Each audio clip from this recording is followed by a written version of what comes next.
কোন বেহেশতে আছে? তাফসীরে রুহুল বয়ানে লেখা আছে ইদ্রিস আলাইহিস সালাম বেহেশতে ঢুকতে পারে না। উনি বেহেশতের বারান্দায় ঘুরে আর ঘুরে ঘুরে আগে বেহেশতের মধ্যে নাম পড়ে দেয় মান্নান মাওলানা, অমুক মাওলানা, হাজী আব্দুল অমুক মাওলানা। ওনার নাম আর বিষয় পায় না, খালি উম্মতে মুহাম্মদের নাম। সুবহানাল্লাহ। ওনার নাম খুঁজে বার করতে করতে কিয়ামত হয়ে যাইব। যখন আমার রসুল যাইব, আমার রসুল গিয়া পরে বেহেশতের ভিতরে ঢুকাই দিবে। আরেকটা নতুন কথা শুনেন। এই যে হুজুর আপনাদের দানের কথা কইছে না, আমাদের নবীজি মেরাজে গেছে, শুনছেন নি? গেছে যে মেরাজে গিয়া বেহেশত ভ্রমণ করছে, দুজকের মধ্যে লেগে গেছে জিবরাইল।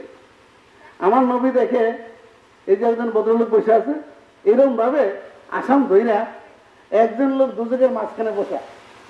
কোথায় বসে কোন না? দুজকের আগুনও জ্বলে না, দুজকের আগুনের গরমও সেখানে যায় না। আল্লাহ হাবিব বলে, জিবরাইল যা দেখাইলেন সবচেয়ে আশ্চর্য এটা।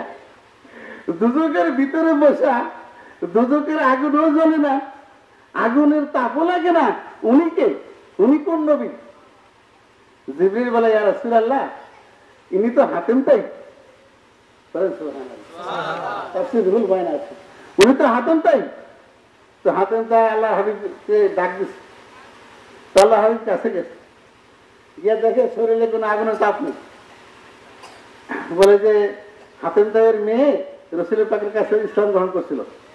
তো হুজুর বলে, হাতেম তাই তুমি তো ভালো অবস্থানে আছো, দুজকে আসো, আগুনের ডরে না?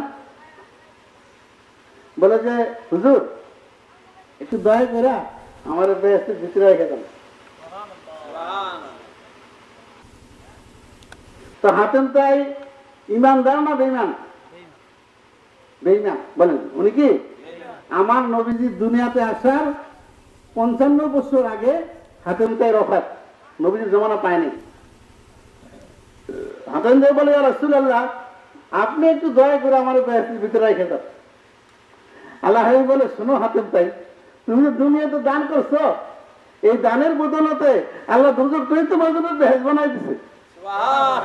তোমার তো এখানে সমস্যা নাই, তুমি থাকো, আমি যখন আবার আসমু ওই সময় আমার সঙ্গে তোমার বেহেশত চলে যাবে।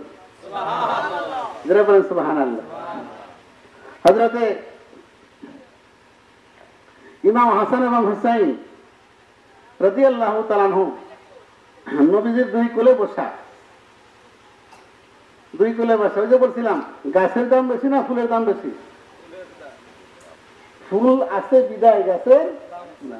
ইমাম হোসেন বলে, নানাজি আমরা ফুল ফল আছি বিদায় আপনার মূল্য। আল্লাহ ভাই বলে, হোসেন ঠিকই, তুমি মর্যাদায় বেশি। ধরে পড়েন সুবহানাল্লাহ, ধরে পড়েন সুবহানাল্লাহ।